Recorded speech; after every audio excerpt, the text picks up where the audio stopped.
This podcast is a proud member of the UUOP Network.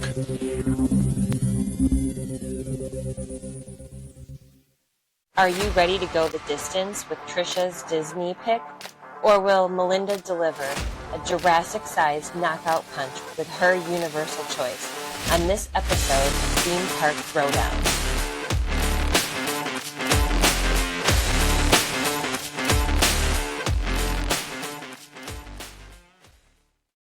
Hey everyone, and welcome to episode 24 of the Theme Park Throwdown. I am Melinda. I'm at Melinda's Magical Adventures on Facebook and Instagram, and I'm here with my partner, Tricia.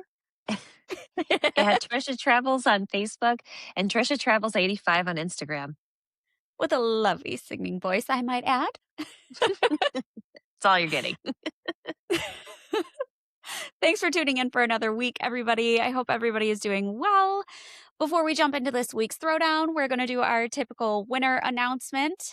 Begrudgingly, again, we're going to announce the winner of episode 22, which was the bragging rights episode, which was really fun because it was a little different than what we usually do. And we got to just kind of talk about some of the best aspects of each park. So if you haven't listened to that, go and check that out and see what we're talking about. However, the winner was Disney. Again, where are my Universal faithfuls? Where y'all at? Real. You all have gone real. AWOL. I honest to God thought I was going to lose that one. That When you one whipped was out the annual absolutely a pass, toss-up. I was like, That one was a big toss-up. I mean, when you're talking about the best aspects of both parks, that's a very difficult decision to make. And I could definitely understand why people would have issues with that. But dang Yeah. it. Come on, y'all. I mean, Anyways, I'm not sad. yeah, I'm sure you're doing just fine over there. Anyways, we will move on to new things from the past week. Tricia, what does Disney have for us? Okay, this is a huge milestone. Disneyland welcomed its 1 billionth guest. Ooh, That's yeah. right. 1 billion people have gone through that gate. So that's pretty exciting. And to increase those numbers, Disneyland has released a limited time discount ticket. From July 12th through August 5th, guests can enter Disneyland at 7 p.m. or DCA at 5 p.m. for $59 a ticket. Wow. I honestly think that's pretty amazing. And I know people are like, well, what's the point of that? Because like a lot of the parks in Orlando close at like 10. And I don't feel Yeah. like they've increased the hours, honestly. I remember it used to close much later than that. But Right. it's pretty standard that Disneyland stays open till like midnight. And DCA usually is open till 10. So Okay. So you're actually getting a pretty good value there. yeah, you're getting like a solid 5 hours. I mean, that you guys, that's like just over $10 an hour. That's less than Yeah. going to a movie. So I'm It just is. saying, It is. I think it's worth it. But anyway, we took our kids to see the Minions movie this past weekend. It's not cheap. yeah, we may or may not smuggle in our own snacks. That's where you spend all the money. So yeah. Yeah, I gotta save my money so I can go back to Disney. Come on, folks. We need to have tips for saving money throughout the year so you Gotta can go on pay vacation more. not so scary ticket somehow. Oh, God, yeah. Yeah, that was not $59. Anyway, so in order to manage the crowds during the recent July 4th holiday, Disney was distributing parking passes for guests with dining reservations and wristbands for resort guests staying at the Polynesian. They also needed to have resort wristbands that said they had access to the waterfront. The reason I'm bringing this up, even though it's after the date, this seems to be the direction that Disney is going in. So if you're not staying at like one of the monorail resorts, it looks like it's going to increasingly become more challenging to visit these resorts, especially during the holidays. So keep that in mind for like Thanksgiving and Christmas through New Year's, when you might see these things happening again. I have to say, kind of an uproar in the Disney community. A lot of people aren't liking the restrictions that they've started putting on the resorts. I understand if you stay at a resort and you are paying an exorbitant amount of money, you want to be able to enjoy the amenities. And that's hard to do if, people are somehow getting into the pools, which I don't know why every resort doesn't do what they do at Yacht and Beach Club with Stormalong Bay, where you get a wristband once they verify that you're actually staying at the resort. I don't understand Yeah, why they don't do that. Everything's gated. All the pools are gated. right. Um, and I mean, yes, I'm a culprit. I've never stayed at the Grand Floridian, but I did visit the gingerbread house once. I've been there to dine. So But also, how do they expect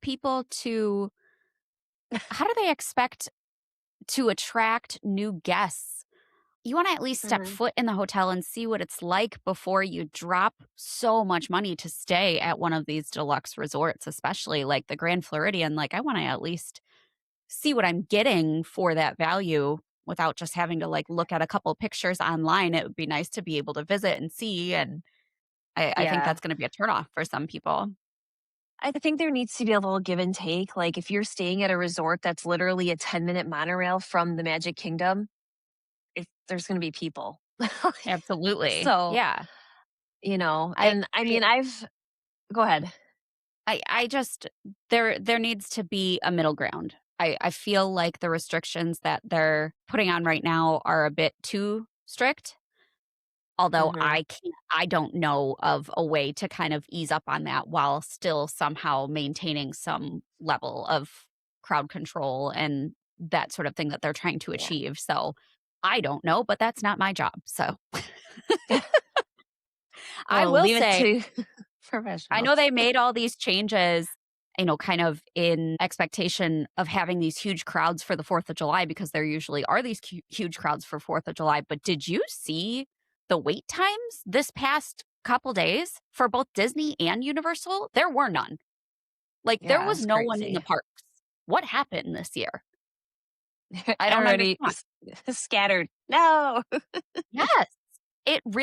And I mean, it's usually one of the busiest weeks of the year. And at Hmm. both parks, there were such low and California too, actually. I was looking at Disneyland times as well, and it was crazy. Absolutely insane. There was nobody in the parks. Where was everybody at? Wonder if people are like horror stories from previous years. People are starting to Maybe. avoid holiday times now. I don't know. Yeah, Especially like a summer holiday. It's already hot. I don't right. know. I had a friend Yeah, down I don't there. know. It was just He's weird.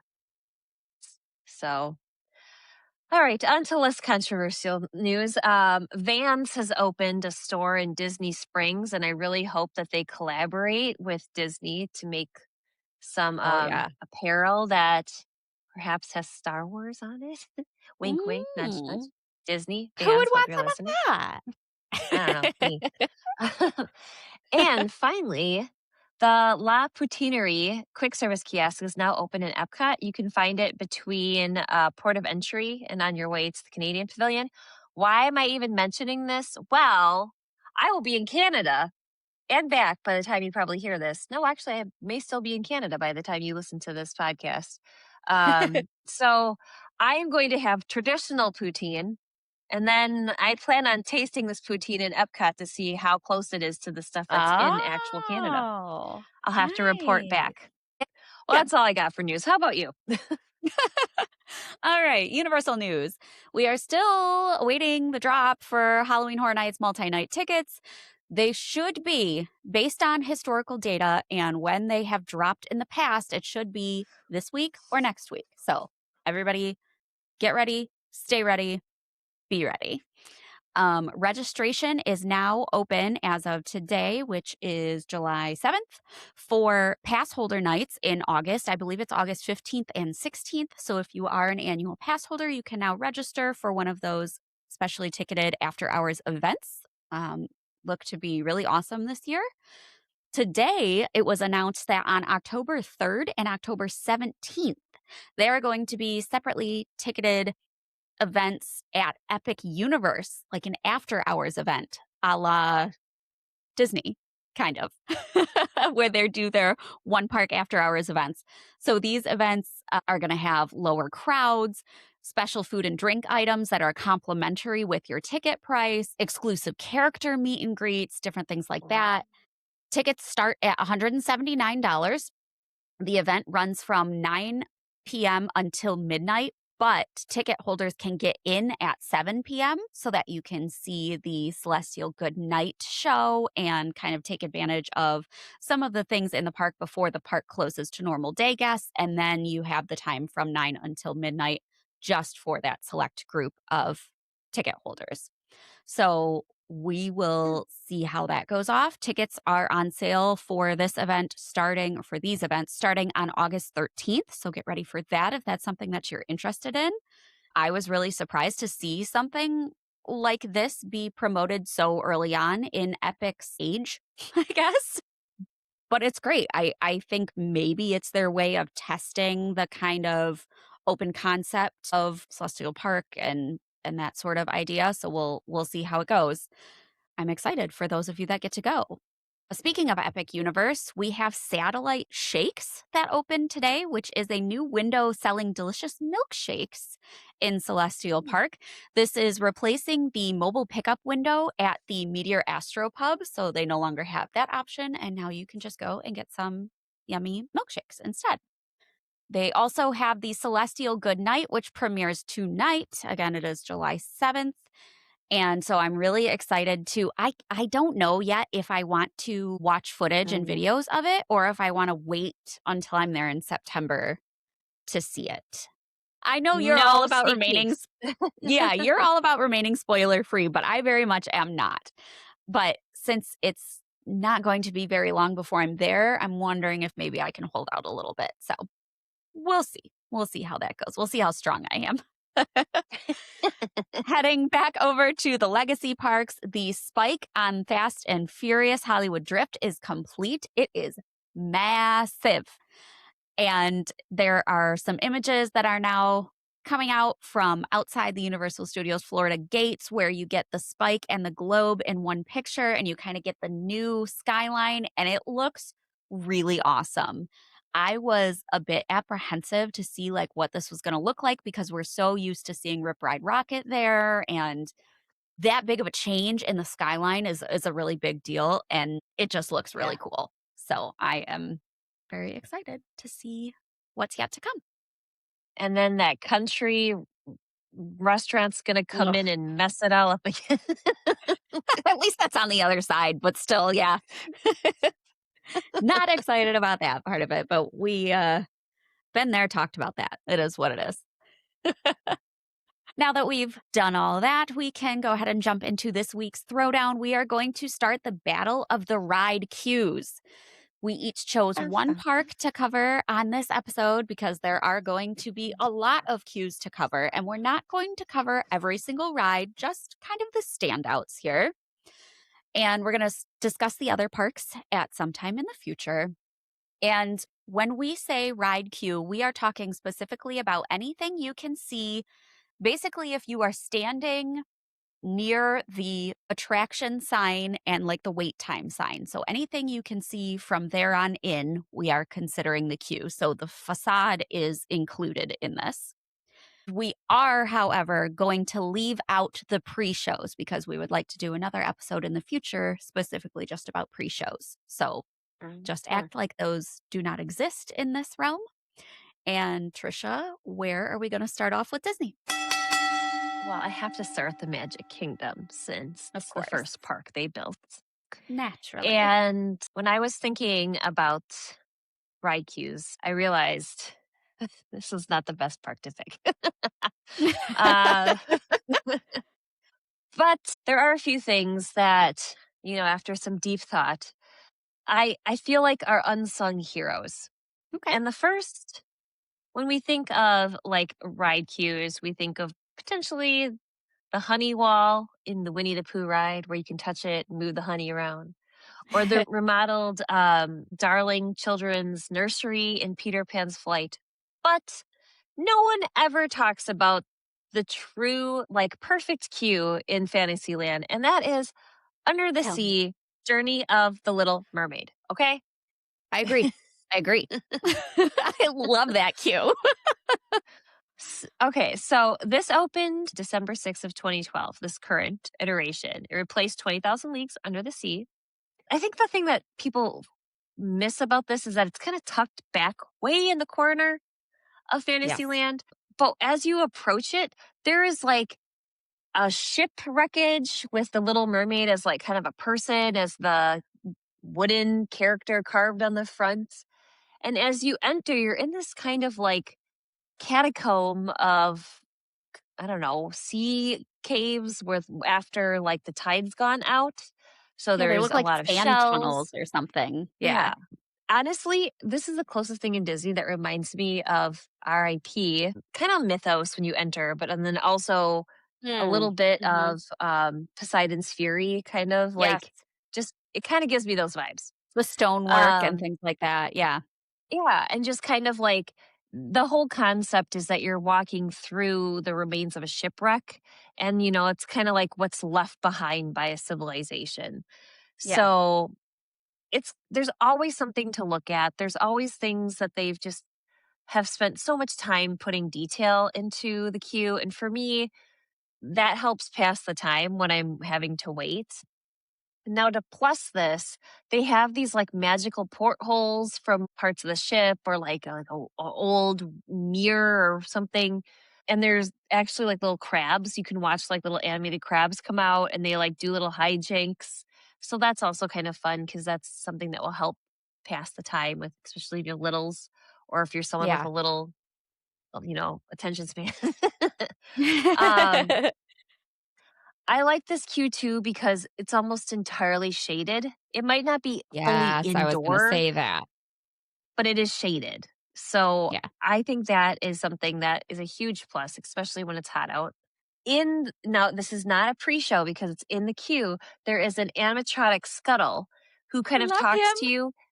He reminds me a little bit of the old donkey in is it Aw. Studios? Yeah, where he would Yeah. like cat cat call you. I got Stick cat his called head by out that the donkey too. window and oh, Yeah. yeah. He Yeah, he he's was great. not he's not very polite to women, I'm just gonna say that. He was always, "Hey, hey you, It's a little vulgar. hey you, hey you with the ice cream, come over here." Yeah. He's yelling at me because we were eating ice cream, and I was just, like, totally oblivious, and then my husband was like, I think Donkey's trying to get your attention." And I turned around, he's like, "Yeah, you." And I just waved, I walked away, and he was just like he had more comments about me just walking away, and it was Yeah. it was funny. I miss that. So Yeah. anyway, Scuttle, like, he kind of tells some dad jokes. It's kind of humorous. So I think that that is pretty awesome. But the coolest thing, all right, there is a hidden Mickey that appears once a year on Mickey's Whoa. birthday, November Mhm. 18th. Okay. And the reason it only appears once a year is because of how the rocks were designed. And when the angle of the sun hits a certain area of the way the rocks are displayed, it casts a shadow that shows you Mickey's head. I'm sorry, but that is like the penultimate of coolness in anything, but especially a Q. Coolness So, or nerdiness? Or maybe a okay, little both, both, but but it is it's pretty cool cool. to I be have nerd. heard about that before. Okay, but how All right. crazy must that queue get on that one day at that Oh one yeah. tower, that one time, that 1 hour? It must be Yeah. insane. I've heard horror stories from people who have attempted and it's just so crowded and I feel bad for the people who have no clue what's going on and they're like, Yeah. "Why is the queue for Little I Mermaid just 2 wanna see hours?" Ariel. Yeah. Yeah, so I mean, it's that kind of stuff in theme parks that makes me an addict. I'll just be I fair. agree. Like Yeah. Yeah, just that goofy little stuff that, like, seems so stupid and so silly, but it keeps things interesting. So, my second one, I think, is a little more talked about, and we're not straying too far from Little Mermaid. We're headed over to Seven Dwarfs Mine Train. And Mm. this family coaster opened May 28th, 2014. They reused some of the animatronics from Snow White's Scary Adventures, which was a dark ride, and it replaced part of the 20,000 Leagues Under the Sea, the original Ariel's Grotto, and Pooh's Playful Spot, which I want to clarify is a playground. Yeah, I know. Childish Yeah, giggles. let's not go there. So the fact that 20,000 Leagues was a massive space that it could fill like multiple attractions, I think that they use the space wisely to put more attractions in there. Now, Yeah. I'm not talking about the attraction itself. I know it's short and people have complaints about that. I know the line can be long.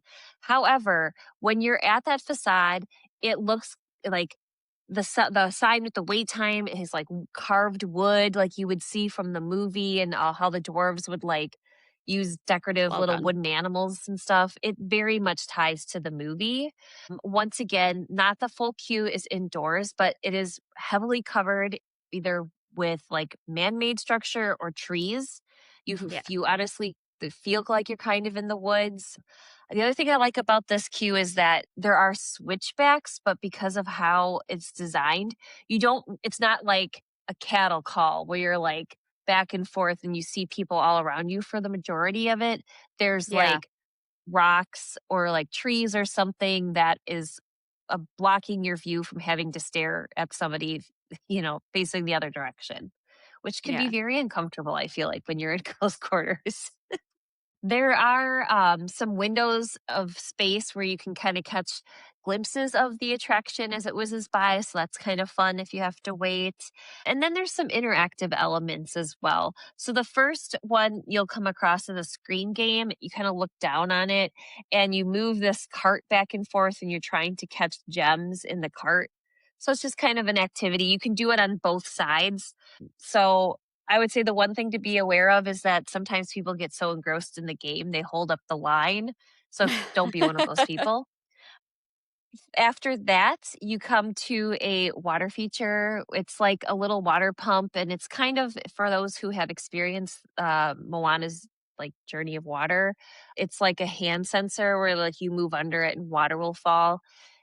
I think it's fun for like kids. It might feel good on a hot day. You're not going to get drenched, not like you're on a water ride, but it just is kind of a cute little thing. I think it adds a level of dynamic movement to the queue. Maybe it'll help make you Yeah. feel like you're moving along a little faster. Once you pass through the vault, which gets you actually more inside of the actual structure, there's these large barrels of gems and they spin. So if you spin them fast enough and look at the ceiling, they'll form like a really short video Oh, of the different dwarves like moving. Um, you have I to spin never it noticed fast that. enough. Yeah. Okay. So I recommend if you get a chance, do that. That's a quick thing that won't clog the line. And then, once you're kind of in that area, there's a little more AC because you're in an actual building and you're pretty close to the attraction at that point. So it's not much of a wait after that. It's easy enough to see like the loading area. And I don't know about you, but I enjoy watching people load into attractions. It's like some of the best people watching sometimes. Yeah. It's So entertaining for sure. all right. My last cue, I'm going to leave Fantasyland and I am going to walk across the back of the park because I don't want to walk all the way around to the front to get myself into Liberty Square, which is where, of course, one of the classics, the Haunted Mansion, is located. Yeah. And this was opened October 1st, 1971. And the queue was updated in March of 2011 to include interactive components. Now, the the full queue isn't typically open unless it's really busy, or they get a line that comes pretty far out into like the general walking area. But when the queue is fully open, I think the entire experience adds to the storyline.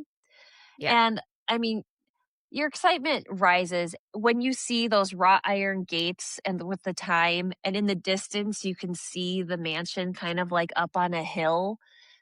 I Yeah. think And that's all the pretty headstones and iconic. everything. Yeah. Yeah. And those are one of the first things you do see. And they're a lot of fun to like read. They are. Um, I feel like every time I go in there, I read a different headstone or like I catch one I didn't see before.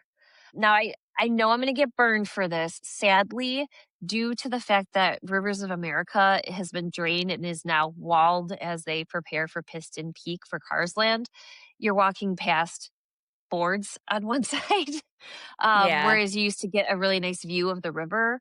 So that's unfortunate for right now. And I'll be curious to see what they decide to do because Disney historically has been a lot about sight lines and, right. not wanting to cross like different types of themes. But it'll be interesting to see what That's they gonna be do. difficult Yeah. to keep those separate. Maybe it'll be like a junkyard and it'll be like a Cars cemetery. That'd be hilarious, actually. Disney do that. Uh, Oh my gosh. A mater driving around. it's happier than turning on a trail park.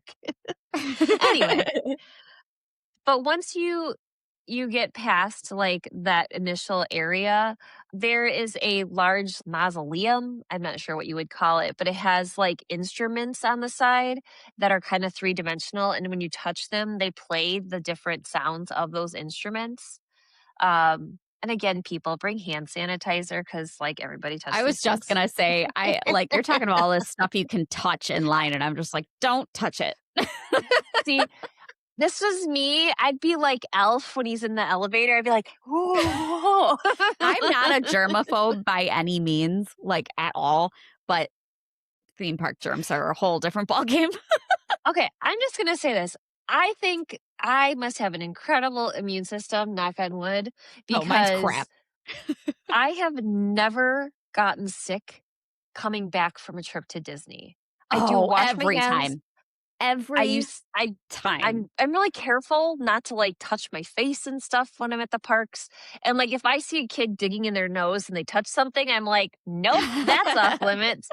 Yeah. Um, but I feel like I get sick way more frequently at home. So I don't know if it's just my sheer It's the will that I won't exact get sick. opposite for me. I hardly ever get sick at home, and I have 2 autoimmune disorders, so, like, I my immune system is terrible, but I hardly ever get sick at home, but it is without fail every time I go, and then my my mom and my husband are always like, "You're not allowed to go anywhere ever again." I'm like, "Yeah, okay. Let's see you try to stop me."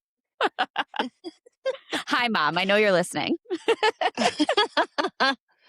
Well, once you're done touching the instruments, you can go continue on your way and touch more stuff, okay? This is really cool. There's a spooky pipe organ. It's got little skulls kind of like in an art, and when you play on the keyboard, it actually plays the different notes.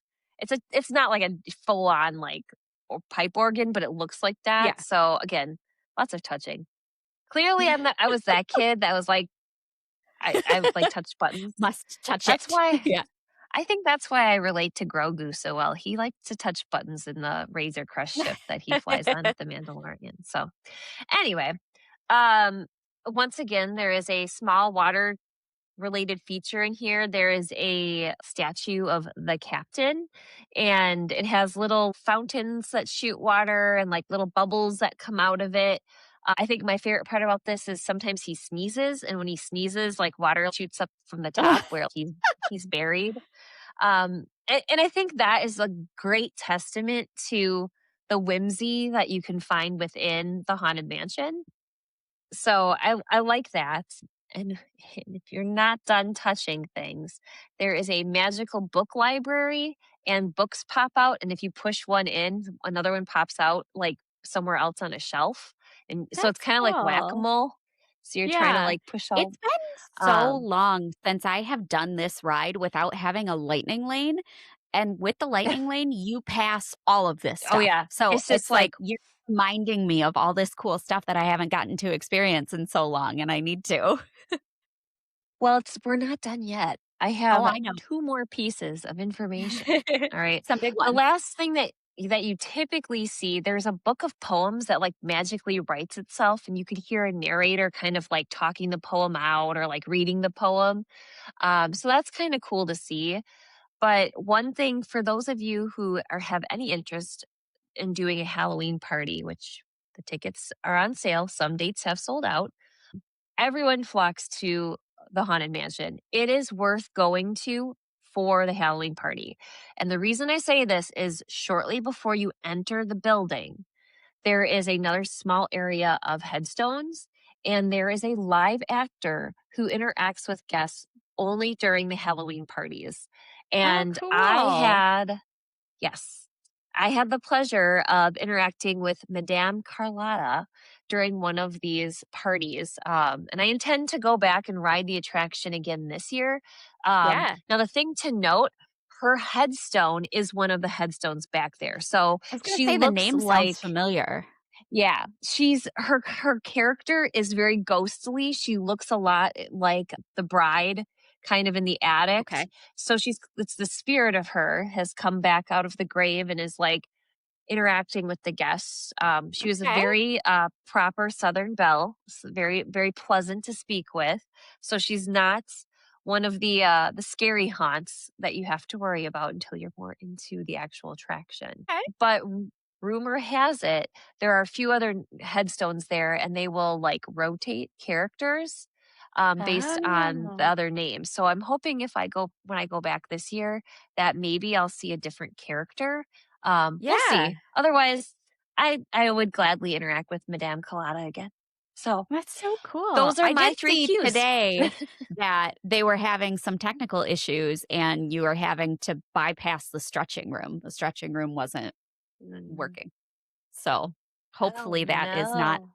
a big issue that takes some time to repair because I know that's a lot of people's favorite part of that ride. Yeah. That's certainly where you get the most quotes from and things like that. So hopefully that gets back up Mhm. and running very shortly. Well, I mean, it is an old attraction, and for those who don't Yes. know, I am a dietitian by trade, and so I know a lot about human aging, and you lose elasticity in your muscles. So I'm pretty sure I'm not surprised its stretching capabilities have been impacted. Are a bit hindered. I'm there. Old I girl feel needs it. some work. Yeah, me too. Anyway, No kidding. all right, Melinda, what do you got? All right. So I also am going to cover the first park open. So we are going to head to Universal Studios Florida and we're going to talk about my favorite slash, in my opinion, the best queues in that park. I'm going to go clockwise starting at the entrance of the park. And so you're going to head down Illuminations Avenue and into the New York area. And the first ride I'm going to talk about, the ride is not super thrilling. The ride is nothing to write home about. But the queue for Race Through New York starring Jimmy Fallon is great. On the lower level where you first enter, you're going to see a ton of memorabilia, old costumes, old props from different hosts and things that have survived the many, many years of The Tonight Show on NBC. And then you will head up this beautiful staircase to the upper level where the fun really starts. This is where you'll be waiting for your color card to be called if there are enough people in line for them to have to do that. Normally now it's just one big line. But you are going to find a bunch of comfy seating areas with couches and loungers and things like that, interactive games. There's also, if you head to the very back, the biggest thing is a full stage where the Ragtime Gals Barbershop Quartet would come out and do full on performances that were so much fun. I will admit, I have not ridden this ride in probably 5 or 6 years. And so I can't even tell you honestly, it's probably been 5. It's been 5. Um, Wow. I can't even tell you if the Ragtime Gals come out anymore and if they do, how often they do. But they were so much fun. They were really interactive with the crowd and put on like a full on show. And it was so fun to watch. You can also catch hashtag the panda kind of roaming around the line every once in a while. And then they also have areas where they just have TVs that are playing different clips and scenes from The Tonight Show starring Jimmy Fallon. So, a queue that you can have a lot of fun in if you so happen to have to spend a few minutes in it, which for the most part now you don't. And maybe that's why they They don't have these things very often anymore because there's not really anybody that's waiting there to have to entertain, but was something that used to exist. So I wanted to mention it because it was a really neat thing. Okay. So, So, quick story on this. yes. Every time we've gone, and we go every trip, my daughter Okay. has to go on this ride. Okay. Okay. She's she's seen like clips from Jimmy Fallon, but has never seen like an actual like full length episode. Mhm. But she is obsessed with pandas. But my husband traveled to New York a few times for work, and he actually got to go to the actual studio, and they Oh, had cool. this was It like looks 10 identical, years by the ago. way. Yeah, Yeah. it does. And he can confirm that. But this was like a decade ago. So she was like 2 years old. And he went to the Jimmy Fallon store because at that point, hashtag the panda had existed and was like in his heyday.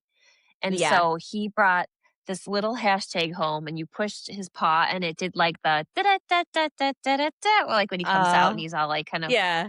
my dog. This thing now is like dirt, dirt, Oh. dirt. Like it is dying and Yeah. stuff. But she brought this little panda with her the first time that we went to Universal because we told her about the ride and Oh. that you might see hashtag. And we did. And so now it's like the child version of gambling. Every time we go, she has to see if Yeah. she can see hashtag. Oh, So that's cool though. That's a fun thing to yeah. look forward to every trip. I was lucky enough, I was in Universal when this ride opened, the week that it opened. So Jimmy Fallon was in the parks. He did a couple of live shows that you Wow. could get tickets to. So my husband and I went and saw one of the tapings of his shows, which was on one of the sound stages behind the park, and they did a concert that night. He had like Blake Shelton and Pitbull and a bunch of other artists. It was really fun. And then, of course, they did a bunch of stuff to like celebrate the opening of the ride. So that was really neat. And I have some Aw. really fond memories of that. So I think it's everything else besides the ride that I like about. And I don't hate the ride. It's just, I don't know, it's not great.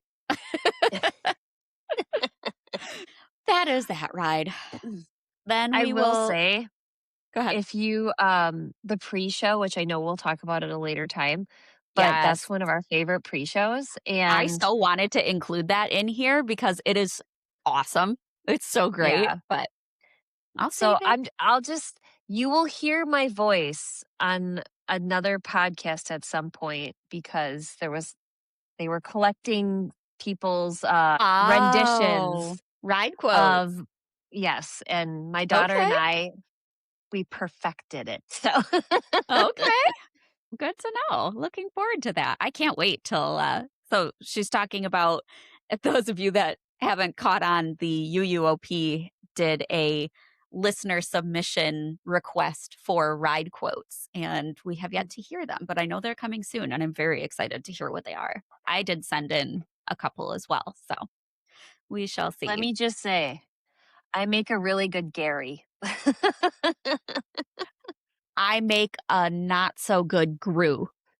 I'll say that. Oh, I can't wait. Yeah. Anyways, we are going to continue clockwise through the park and we are going to go to Revenge of the Mummy. This queue starts off with a bang before you even enter the building with the Egyptian stilt walkers that are in front. And these team members, these performers are fantastic. They, without speaking, because they do not speak to you, just with a look, are Oh yeah. incredible and Mhm. communicate so much. And they pose in these really cool different formations and stuff like that for pictures. I have even one time I was exiting the ride. I was coming out of Sahara Traders, which is the gift shop for the ride. And one of the stilt walkers was hiding around the corner and jumped out at me. And the scream that I scrumped when when he jumped right in front of me. And I'm very short. And so to have a normal height man jump out at me is going to scare the crap out of me. But to have one on stilts in a full Egyptian headdress and bare chest jump out at me, it was quite the fright. But they are awesome. They are there quite often. You can see them a lot. So they're really fun to interact with, and you shouldn't pass them up. But as you enter the building, you'll see movie clips talking about the ride and the movie and how the stories interact and things like that. And then you're going to walk through a series of super dark, eerie tunnels. The lighting effects are fantastic. You've got this kind of like it's continuously dimming and brightening and flickering. You've got this sound, I don't want to call it a soundtrack, but just this kind of low hum of music that is very eerie and ominous. And when you put all of these aspects together and you're going through these dark tunnels, that there are some areas where it's really hard to see. Like, I don't have the greatest Yeah. eyesight, but it's difficult. But it just builds excitement for the ride. You're going to see a lot of Egyptian artifacts and different statues and things like that. And everything just kind of adds to the creep factor and to the excitement of what you're going to see on the ride. Years ago, they used to hide scare actors in the line for this ride. And I can only imagine the Karens that came out in opposition of this and Aw. complaining about how their little children were scared. So I understand why they don't anymore, but I do wish that I had been able to experience that. And I wish that there were times that we could do it now. Like, it would be really cool if they would do that now during horror nights. Oh, That yeah. would be awesome because this is one of the rides that's open during Halloween Horror Nights. So how cool would it be if they had Egyptian dressed scare actors Yeah. in the I queue feel during like Horror Nights? I feel like that would be appropriate too. Missed Because opportunity. Yeah. yeah, like people that actually probably be the least scary thing. Right. Right. Speaking of rides that are open during Horror Nights, we are going to head next to Diagon Alley and Gringotts Bank. This is this park's time to shine when it comes to ride queues. You knew this was 100%. coming. Yeah. Mhm. Yeah. First of all, the facade of the building with the fire-breathing Ukrainian Iron Belly. She is at the forefront of this land. She is what everybody stops to take pictures of. Everybody is standing in that walkway with their phones up, waiting for that fire to come so that they can get the perfect shot. I have been guilty of this in the past for sure, but it's just incredible. And then once you enter the line and you enter the lobby of the bank, you see this gorgeous chandelier and these hyper realistic animatronic Mhm. goblins that are the tellers at the bank. You've got the main one at the front on this big podium. The tile work is beautiful. There is an Yeah. outdoor portion to this queue as well, like an extended queue portion that is really pretty outside as well, but you're really just not gonna they don't have a need for that anymore, which I guess is a good and a bad thing because then you're not getting to see those spaces, but you don't have to wait in a super long queue. Once you exit that bank lobby that is so beautiful and so detailed, you are going to board elevators that are operated by trolls. And although you are not actually moving anywhere, these are not real elevators, you are not actually moving floors.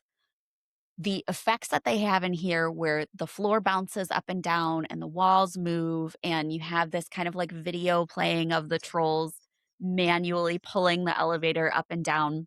It's almost like a mini ride in itself. And that is Yeah. so cool. So then you will head to a series of like these underground tunnels where you're going to pick up your 3D glasses and then board your ride vehicles. But this is definitely one of the most immersive, impressive queues, I think, of all of Universal's rides. Yeah. All of the Harry Potter rides are going to have incredible queues. That's just what they do. I don't know if that was like written into the contract with J.K. Rowling when they when they got the You rights to must. produce these areas of the park, but it's so impressive. And I feel like each one that opens now, every time we get a new Harry Potter ride that opens, the queues get more and more and more impressive and more exciting. So, Oh my gosh, yes. The yeah, Ministry of wait till we talk Magic. about right, wait till we talk about Epic Universe queues and I get to drop that I one on you. Yeah, if you don't win that one, I'm gonna vote for Universal anyway. Like, I've got no chance. The last queue I'm going to talk about is my favorite ride of all the Universal rides, of all the Universal parks, and this is the ET Adventure. First off, you can't talk about this ride or this queue without mentioning the smell. It's Mm. woodsy, it's piney, it's musty. Some people say it's moldy. I don't care. It's to me, it's home. It is my signal that, like, hey, you are now in Universal Studios. You are in your favorite place. And you can smell it within like 75 yards of the building. The smell just emanates out of the queue. And I honestly, I think that's probably what this ride is most known for, or one of the things that this ride is most known for Oh, is yeah. that smell. The queue itself takes you into the forest. You encounter ET's teacher Botanicus, different animatronics. You've got the big spaceship that ET is on. You have other different props and things like that from the movie, like the speak and spell and the umbrella. There's lots of fog and lighting effects. You do feel like you are running through the forest. You can hear different sounds of like the search party searching for ET in the background and the different noises that may be coming from ET's ship. It's very immersive. It's very well themed, even though you're standing in a line and you haven't even gotten to the ride yet. At some areas, you can even feel like the mist in the air because you're in the forest. So this queue Mhm. hits all five senses. Oh, yeah. Again, this is a place where I could just spend an hour just walking around, looking at different things, trying to find different artifacts and things like that, and be perfectly happy without even getting on the ride. Lastly, just as a general note, especially for queues in Universal Studios, you need to try out some of the queue tours that are available. They're only available if team members have the flexibility to give them. So it's kind of a crapshoot, but you can take guided tours through the queues. You can learn like different fun and interesting facts and new information about the rides, the stories behind the rides, the stories behind the movies that the rides were based on. Some of the tours that you can do, we've got the studio tour at Jimmy Fallon, the production tour at Revenge of the Mummy. And if you get a really good guide, you can actually go underneath the tracks of the ride while the ride is running and see how everything works. I still have yet That's to so do cool. this. Hopefully, we'll get to do it on our trip in September. I'm really hoping that's something that we can get done. You can take the immigration tour at Men in Black, where you can go down to the immigration floor where the desks are and those aliens are sitting, and sit at the desk and take some really cool pictures and have that experience. You can take the forest tour at ET, well, they'll take you through and tell you different facts and lots of fun information. So just ask the team members at the entrance to the queue to see if anybody is available to give these tours. Like I said, I've tried several times in the past to get both the forest tour and the production tour at the Mummy, and I have yet to be able to actually do it. But hopefully, sometime in the future, we'll get there. And it's just a fun little thing they do. It doesn't cost you anything extra.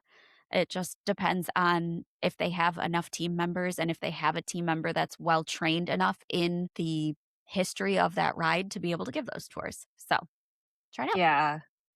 I think, like, all right, as a Disney fan, I'm just gonna say, I think that the Harry Potter queue alone is enough, and the fact that they have those tour options, like, Yeah, that's just cool. Like, it is. I Yeah, mean, nothing like that exists. And again, it goes to show the detail that they put in, like, golly, I really yeah. appreciate people who make park attractions at these parks. I agree. I agree. All hail Imagineers and the creative team at Universal. But yeah, it is cool to get tours like that and stuff because that's the information that I geek out over. Those like little known facts and the Easter eggs and things that are hidden and Yeah. most people don't know. And so that's one reason why I advocate so hard for doing VIP tours at the parks, because then it's just a whole day full of that. And it's so Yeah. awesome and so much fun. But obviously they come with a cost. Whereas things like this, It's yeah, true. it's not going to be all day. Yeah, you're not going to get extra special access to, the front of the line for the ride, but you're going to get some really cool knowledge that a lot of other people don't have and don't get. But I think that's all we got for this week, you guys. I think that was a lot of really great information. And I hope, if nothing else, it'll get people kind of paying more attention in the queue line instead of thinking about how much longer do I have to wait. Yeah, you don't just have to stand there staring at your phones. Take a look around you, experience everything that these team members and cast members have put so much work into, and appreciate it for what it is. Because there are some really cool things that you can find. I couldn't have said it better myself. I'm So, sure you.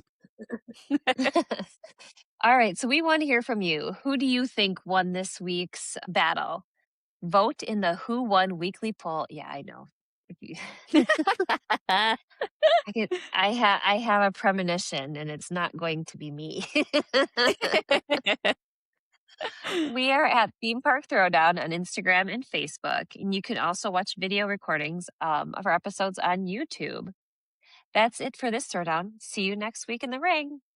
Bye, guys. Bye. Thanks for tuning in to this week's battle. Now it's time to let us know what you think. Vote in our Who Won weekly poll on Instagram and Facebook. You can find us at Theme Park Throwdown everywhere. You can also watch video recordings of all of our episodes on our YouTube channel. Just search Theme Park Throwdown. If you're planning your next vacation, we're here to help. Go to portkeyvacations.com and fill out a quote request form, and be sure to request either Melinda or Tricia to be your advisor. Finally, make sure you check out our family of podcasts on the UUOP network.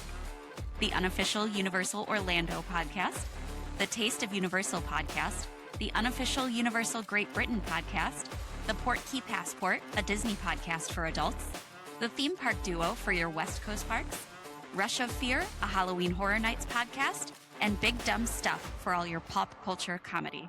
You can also check out our network partner, The Fudge Factor, on YouTube for all their park vlogs. That's it for this Throwdown, guys. We'll see you next week in the ring.